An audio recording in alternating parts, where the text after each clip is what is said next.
guys, this is Sean McGarry broadcasting live from Cincinnati, Ohio, home of the music slum where great things happen. Hope everybody's doing well. Today I want to talk about the T word and the C word, right? T and C. There used to be T and A, now it's T and C. I just actually made that up. Thought it was pretty funny. I mean, triads and cage. It's now that I started doing these videos, man, it's like everything on my news feed is just dudes and girls and just people doing these videos. And I watch some of them. I don't have a lot of time to watch, but I have my few that I follow. And I see a lot of good information. It's all good, man. If it's free, nobody should ever complain or critique.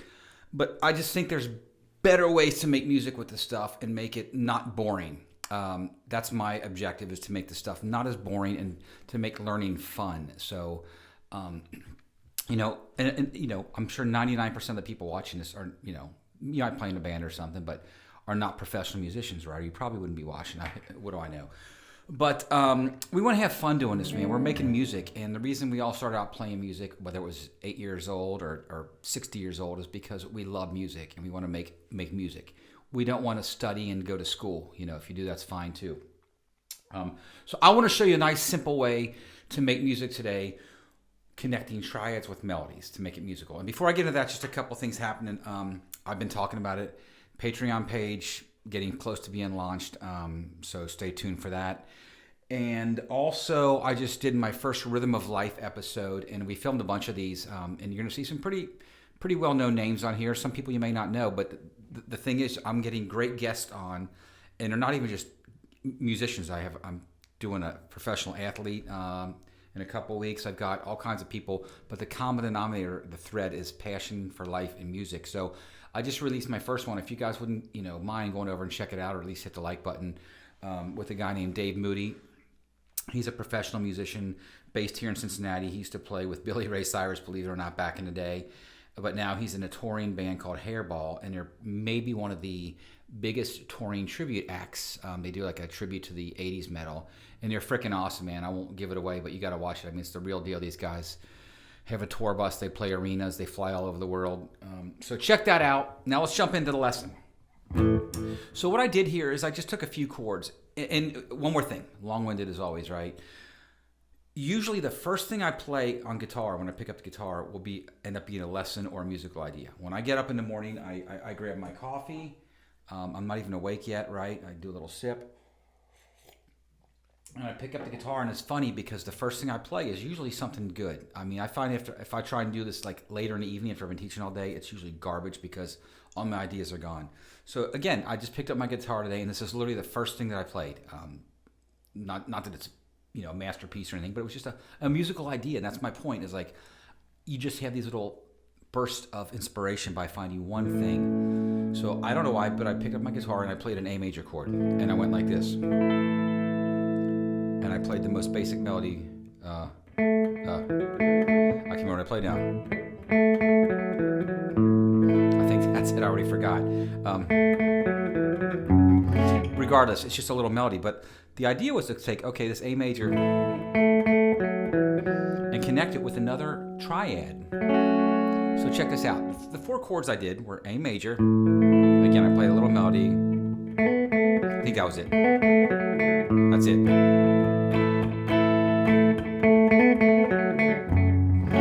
Short-term memory, man. Older you get, like I said, I just shot the intro to this before I did this, so I already forgot the idea.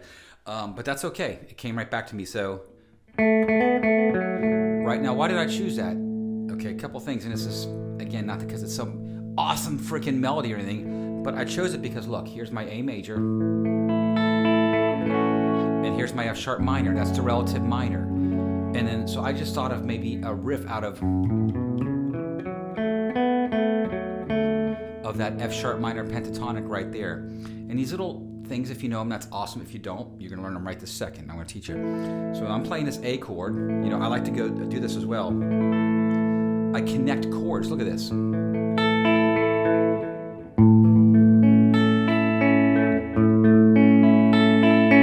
Always connect, not always, but try to connect if you can. And it's just a beautiful sound. I love this sound of an A. Right? So it adds a lot to it.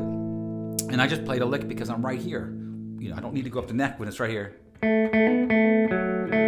Okay, now that's a theme. I talk about this all the time. motifs, okay? And that's the biggest thing you can do. If you have one musical idea, it leads to another and then another, and it's like the snowball effect. And, one of the biggest things I tell my students is, people pay, they're paying me for my expertise, right? Or to help them. And a lot, I try not to play that much in my lessons. I try to listen to other people and give them advice, things that I think might help them out. And I'm the coach, right? So my job is to listen and critique and help out. And, the thing I was going to say was I see a lot of people play these great ideas and they just move on. It's like, what are you doing? You just played the coolest little riff and now you're already gone. You forgot about it. So my advice of the day is to listen to yourself play, record it back. Nowadays there's no excuse. Grab your iPhone, whatever, and watch yourself. That's going to really develop your playing. And just find a little, these little ideas and then repeat them. I think repeating ideas is the best way to get melodic and come up with musical ideas. If you just play one riff and go on to the next one, you've not really developed anything. You need to develop the vocabulary, the language. So you have to repeat things a lot to get it to stick. So anyway, again, long-winded, man. I can't help it. I love this stuff. I love this shit. I love talking about it. So back to this. Motif. Now connect to the next triad. Look. It's right there. Maybe add the bass note in. Now I'm going to go like this. Stick to the idea. Why not? Because it worked. Now look, here's my next D. The D shape's right here. So check it out. It's all right here. A, F sharp, D. I didn't even move. That's magic, right? Not magic, but it's cool, right?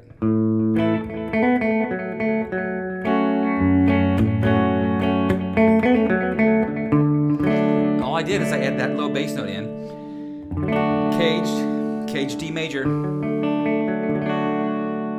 Pause, right? Story time. Always little light bulb moments, ways to remember things, okay? So, this is long before YouTube and anything. I learned this lick, in the early 90s or whenever it was, it came out, late 90s, whenever this song came out, but Under the Bridge,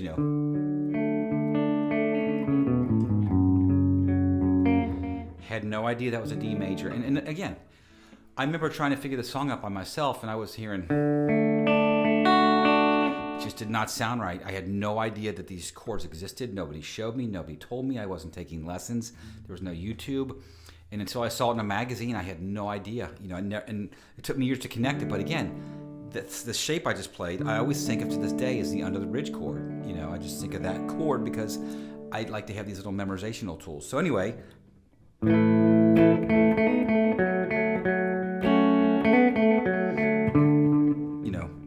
D major, Under the Bridge chord. Now watch, same melody. Check it out. I just slid that chord up, that D major, up a whole step, or I can shorten it. And look where I landed. Right back in A. So all together.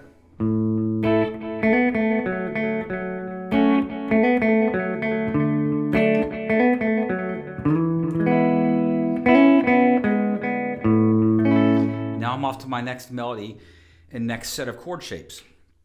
So we're trying to take these little melody ideas and work them up the neck to make music and connect musical patterns. That's really what it is, okay? So now, when I landed up here, let me take it from the last part of that. Well, look at this. I've got a nice fingering to play these little double stops, And now I'm into my A right here. Watch this. I'll do a little lick maybe. Here I'm just playing like the 6 or a sus chord. Now look, I'm sitting on top of that F sharp minor. It's all right there. So again, A, little melody. I just laid my middle finger on it. That's a D minor shape, right? The D minor shape right there is now my F sharp minor. So that chord moved here. Okay. And again, I'm sitting on top of another chord. Look. There's my D major. Melody. Slide up. There's my E. triads did little things to it. There's the sus. So here's that little last section.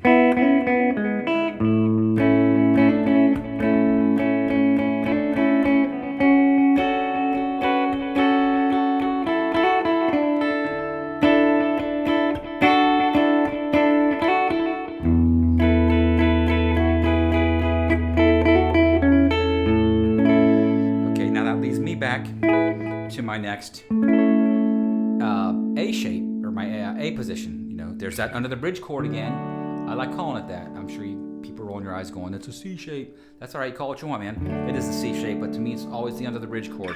So I move that chord up here, and now I know I'm in A, and again I can kind of shorten the chord. I don't have to play all the notes. I can play that, play that, play that. And I'm going to get you the melody idea, the motif, right? It all started from this. And again, all this started from just me going. Had no idea what I was going to play next, but it just kind of worked out that way. And once you have that ball rolling, like I said, the snowball works its way down the mountain. So here we are.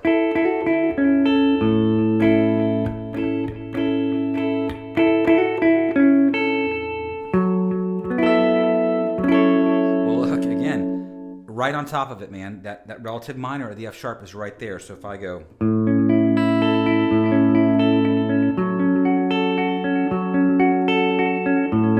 you just do that. That's a great little.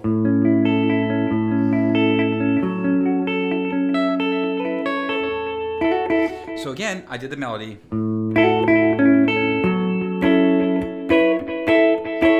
Chord extensions. The melody again. Look, the motif's right there. I slid up to that D.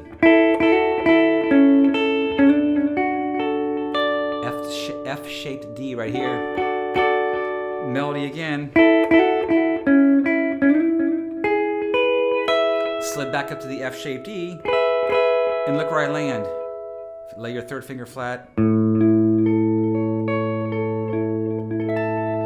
back home. So you worked your way up the entire fretboard with one idea. I mean, what more do you need, right? So, and again, if there's, of course, a million other things you can do, but this is a good way. This is the fundamental stuff of how to learn the fretboard and really make this stuff musical, instead of just making it an exercise, I guess it's an exercise, but a fun exercise, and a lot of people are just trying to memorize all these triad shapes, and that's great, as you should, and caged, and chords, and scales, and all this stuff.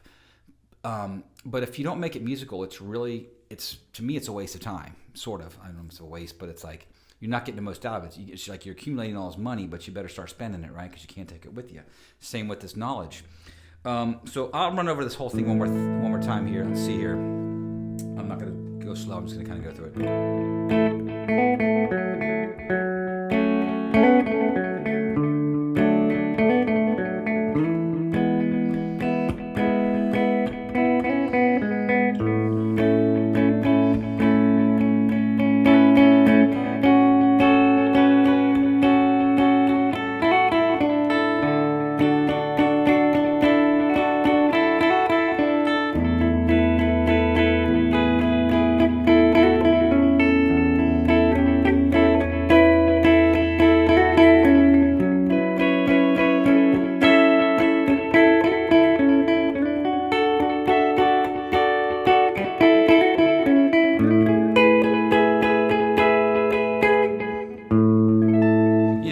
A lot of times you don't even play the same thing twice. I think I played a 7 there by accident. It was kind of cool though, right? So sometimes mistakes are all right. So if I'm playing A, I really wanted that note, right? But I played the 7. And sometimes those little unexpected surprises are kind of cool. Sometimes they're not. But that's how you learn, man. You're playing. We're just practicing. We're playing guitar together. We're all learning it, man. This is a journey that we never stop learning. So guys and girls, I hope this helped you out to some degree, because this is important stuff. And again, thank you immensely for watching. I think we're hoping to hit 10,000 subscribers this weekend. So I think in less than about 60 days or less, we're about to hit 10,000 subscribers, which is pretty cool. We are building a great community, man. Shouts out to the New Zealand, all my British folks, people all over, man. It's awesome. I'm doing Zoom lessons with people on the West Coast, East Coast. It's really turning out to be a cool thing, and I couldn't be happier, man. And without people watching and supporting this, it wouldn't be possible. And there's links to my website for that. There's always the Venmo. And again, watch that Rhythm of Life video. I probably won't do one next week because of a big event going on here in the United States of America. And I'm going to skip next week, and see what happens. And then the week after, I'm going to release episode 2, and then I'm going to keep flowing after that. Guys, girls, thanks immensely. Stay tuned at the Music Salon for the next video. Have an awesome day.